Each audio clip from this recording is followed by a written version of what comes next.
What's up, y'all, man? Today we're going to be checking out Larry Bird's stories that prove he's the best trash talker. Right. Now, I'm looking forward to checking this one out, man. Apparently, this is the video to go to. I've heard great things about this video right here, but I've been hooping a little bit lately. That's what brought me to this.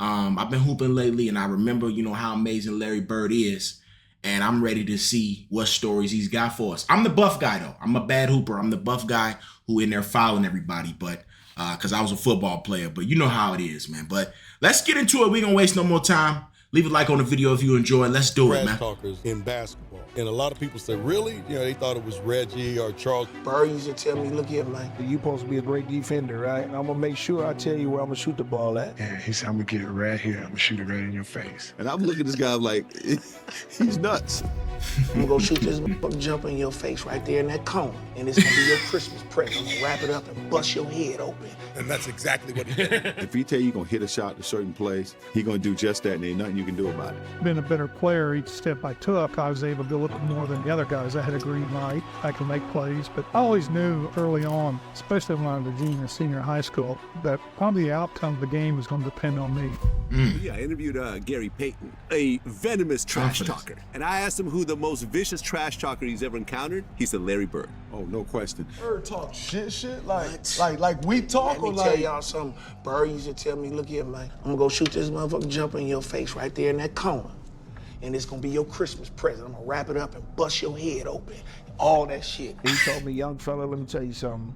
I can shoot a jumper anywhere I want to. You supposed to be a great defender, right? I'm gonna make sure I tell you where I'm gonna shoot the ball at. And I was like, man, come on now, you're not gonna shoot the ball.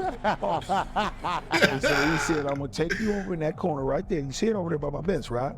And I'm gonna give you something, and it's gonna be this jumper. So he went right to that corner, and I'm up on him, I'm under him.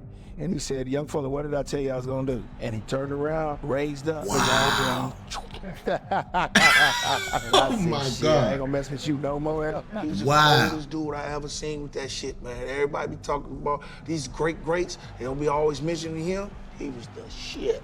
Yeah. The shit, man. He'll give it to you any way he wanted to. Larry Bird was cold. Getting hit with ads, man. Oh, my God. Bird talk trash to everybody. I always tell the story about Larry Bird. I remember him, he was cursing under his breath. And I asked him, I said, Larry, what's going on with you? He says, you guys are being disrespectful to me. And I says, what are you talking about? He says, you guys are putting a white guy on me. I just started laughing. I had no comeback. But he says, it's disrespectful when y'all put a white guy on me. Wow. Larry said, I'm insulted that they would put a sorry dude like you on me. He said, no, I don't even want to play no more. He would drop the ball and take a turnover. And I'm looking at this guy like, he's nuts, The story goes that when he played against Denver, they had a guy named John Hansley, a white guy, a really good defender, right? Okay. They put him on Larry, and Larry was wearing his ass out. Absolutely. And Larry would run by the bench and tell Doug Moe, who was the coach, get him off me.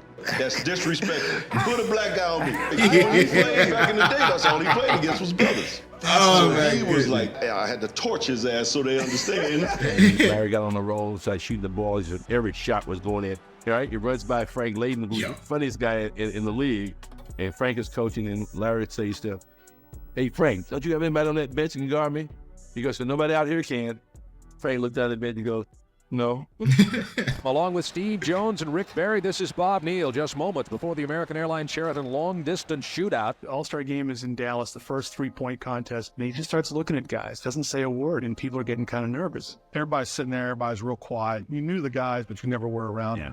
And nobody's really saying anything, so I walk in and look around, and then he finally speaks and says, I'm just looking to see who's going to finish second. And says, I hope all you guys in here are thinking about second place because I'm winning this. Excuse me? Did you really say that? Who's playing for second? Yeah, I did. I was so bad. You walked in there. What were you thinking when you made that announcement to the room? Just messing with all those guys? I know going into that, I remember in the locker room, Robert said something that there's no way in the hell I was going to win that three-point contest. So I knew right then I had to win it. And that's what he did, for a week now, and I knew I was going to win this thing. I've been practicing, and my teammates said I wasn't going to win it, but I came back and lucked out, really. Bird would luck out again the next year, but in 1988, it looked like his luck had finally run out. He certainly doesn't have that normal Bird rhythm going for him. Seconds remaining, has only 7, has to beat 15. That That's 8. Make it 9. And 10. 11 as we're He got a counting. groove. 13. A huge rack that time for Bird. We still got to drop one here quickly. 14. This is a tie for the money. Brought it home again, man. He knew exactly what the score was. He knew that that ball was going to win the competition for him, and it's almost like he did it in dramatic fashion just to make it more fun. He knew it when he let it go and was headed for the winner's circle. He took off his top yet. Yeah, man, he put the finger up before it dropped. Larry used to come in the locker rooms. He'd be getting his ankles taped, and he'd say, you know, hey, ball boy, run in and go find the scoring record in this building. You know, he needed those kind of challenges. He had accomplished every goal. We hadn't lost a game on the trip. And Larry told all of us players and the media too, tomorrow night's the last game of the trip. I'm going to play this one left-handed at least through 3 quarters. It was at a time when, Mikhail was still coming off the bench. And so Larry scores his 6th point on a left-handed shot. And I'll never forget it. Mikhail yells out. And Mikhail goes, hey, Jerome, wait till he starts shooting right-handed. And at the end of 3 quarters, that's crazy. Points left-handed. Well, left-handed is one thing, but when the game got close, I had to go back to the right one. He could hold all these things in his head during a game. So he'd have a shooting drill at the old Boston Garden. 4:30 in the afternoon. I was an early guy. I'd set up early. The garden would be dark. Late in the afternoon by himself, dark garden. Come out with an equipment guy and just do the perimeter, shoot for half hour. All you heard was swishing. If he missed a shot during that thing, he'd say that the Bull Gang set up something wrong with the rim. Otherwise that would have gone in. I'd get there early, plug in my Stone Age computer right next to the bench. He'd come over, he'd call me Scoop. He'd say, Scoop, what are you working on? I'm like, I'm doing an early story. And I'd say, well, I'm doing an early edition newspaper story about your free throw streak. You are approximating the NBA record for consecutive free throws, so don't miss one tonight or I'll look bad in the paper. Sure enough, first half, he goes to the line for 2, and the foul line is lined up right where we're sitting if he looks over. He's at the line. He makes the first. He looks over and winks at me. He looks over and winks at me before he makes the second. I mean, guys don't do that today. And he would... Always thinking about these things. It's like paying off a bet in the middle of a game. He was doing 2 things at once. Well, you had the Bird night. I had the Bird night. Yeah, that was a tough night, man. But nobody was guarding Bird, were they? Well, we were trying. You were trying. No, but when a guy is literally coming up the court, calling his shots. It's in that game, we're on the free throw line, and he literally says, it's off the glass, who's next, where do you want this one from? And he just made one after another, and he just tortured them mentally. That game, he tortured all of them. I think Bird went by the bench one time, too. He fell in the bench. Oh, he did. And he called that one. That was the one where he fell in it. He literally said, off the glass into the trainer. Wow. His last shot, he said, in the trainer's lap, coming down the court. In the trainer's lap. He shot this high rainbow. It goes in. Ricky bumps into it. It's so crazy. That the other team's bench. Exactly what he said. Antoine Carr and look at their reaction. Got fined by Fratello, I think, and Eddie Johnson for celebrating Bird. Yeah, it was the best film session. Every time when I see Mike, we still laugh. God, it was the greatest film session ever because back then, you watched the real game and just went, with a video, and Mike rewound the celebration 20 times. And they show a shot of our bench. I was just gonna say that. Look. Are standing up giving each other high five. I mean, everybody was entertained by this. Even the guys on the Atlanta bench. They got fined for that, I heard. Yeah. Watch the reactions on the Atlanta bench. He's got to all up there laughing. Yeah. Watch Cliff Livingston over here. I think this is Cliff. Joe wouldn't let it go. He just kept rewinding. Showing the guys, you remember they're giving each other high five. And then somebody falls off the bench. Yeah, that was Eddie Johnson. Yeah. Eddie Johnson falls off the bench in laughter, and Antoine Carr and Cliff gives each other high five. And our film session was 20 minutes of that. Yeah, and so it was a bad night. The first game against Larry Bird, it was shocking. And I'm a rookie, I go shake his hand, and he put both hands behind his back. And I'm saying, okay, he's getting his head ready to play. First play of the game, he says, I don't know where they got you guarding me, Holmes. And he shoots a 3. I was pissed. I said, I wasn't mad he hit the 3. But this bitch just called me Holmes, And so it set up for a really interesting game. Because I remember one time I came down and I dunked it on him. He laying on the ground. He fouled me, and I'm pointing. And he said, hey, Rook. I said, what? He said, I like you. You know, he said, you got balls, but I'm still going to get 30 on your ass. You know? He got about 38, so he kind of proved his point. But I had to pay my dues. I wasn't upset about that because, you know, back then, you know, as a rookie, you know, you got to pay your dues. Simple as that. It was funny, the first time that I played in my rookie year, I guarded Larry Bird, and it took me about 10 minutes to realize I should be probably guarding him instead of staring at him. And he came down, it was funny, he came down one time, and Mark West was the center on our team, and Larry looked at me, and then he looked at Mark, and he said, Mark, I'm going to go down, I'm going to come off the screen, I'm going to catch it right there, I'm going to turn around, I'm going to shoot it in the rookie's face, and then I'm going to run down the floor. And that's exactly what he did. And I'm sitting there, that just happened. But did he talk to you, or you weren't good enough? He talked through me. He never addressed me. I love that. Like I wasn't even there. And did Mark West going? Mark was like, all right, okay, yeah, all right. You probably will. Good luck. And then he did. He did it. Well, There was nothing I could do about it. He backed up whatever he said. If he tell you going to hit a shot to certain place, or if he going to take you down to the post, turn around, hit a fadeaway J, he going to do just that, and ain't nothing you can do about it. These guys came in together in 81. There's Kevin, there's Larry, there's Robert. Dennis Johnson, Danny Ainge, they knew what each other could do. And what I did was said, okay, let's see what's happening out there. And you'd see Larry shooting the three-pointer, and then I'd call a timeout, and they didn't count the three-pointer. Larry just hit what would have been the game-winning shot. But KC called timeout. Won't count. It does not He spun count. it back. Boston had called a timeout. Larry came back to the bench, and he was a little upset. So he's very upset with that, so I diagrammed the play. He says, heck with the play, Case. Hey guys, when I come back after timeout, I'm going to go right to the same spot. I'm gonna Same kick it in. spot. Give me the man. ball and tell all the rest of the guys to get out of the way. I said, shut up, Larry. I'm the coach here. Okay. All right. Dennis, you take the ball out, give it to Kevin, then you throw it to Larry, and everybody get the hell out of the way.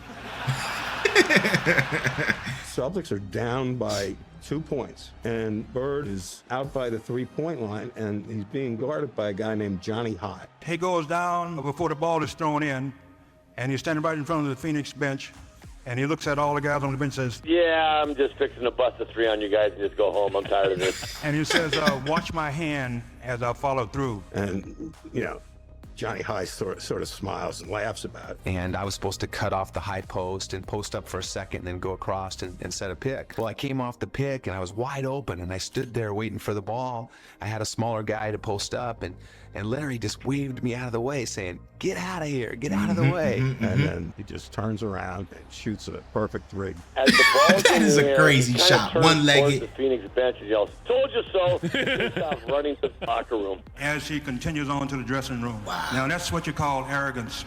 And from that time I learned to run Larry's play, not the coach's play. He wanted the light on him. He wanted the focus, and he wanted that ball. And in case he would ever call somebody else's play, Larry would just say, no. I'm shooting this ball, and he would.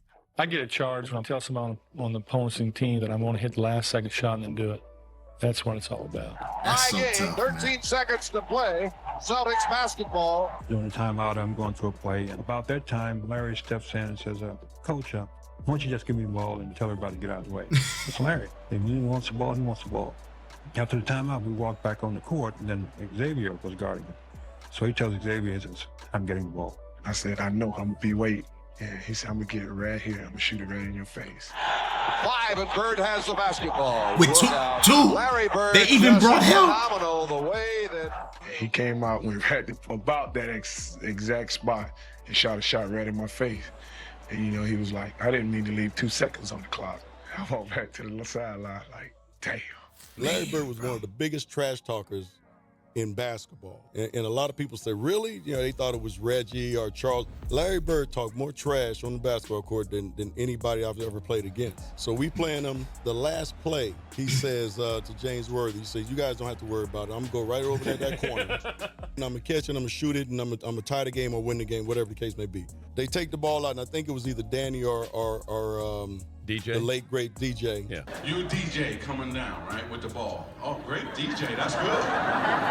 So pass it to Larry, he's in that corner. Now I got to go out and close Larry Bird out.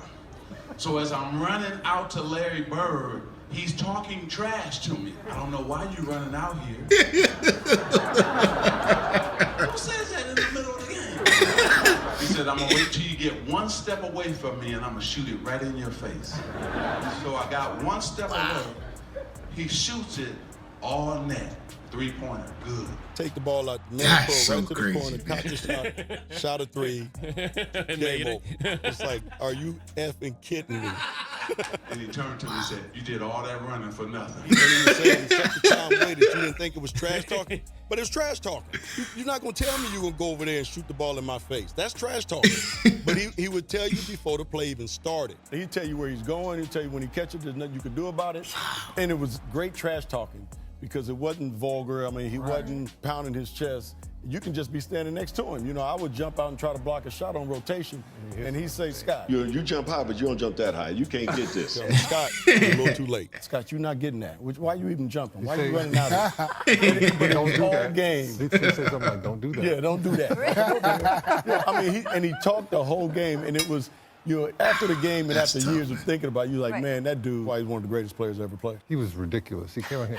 Our sportscaster played the Superman theme when he was talking about him that night after the game because he did everything.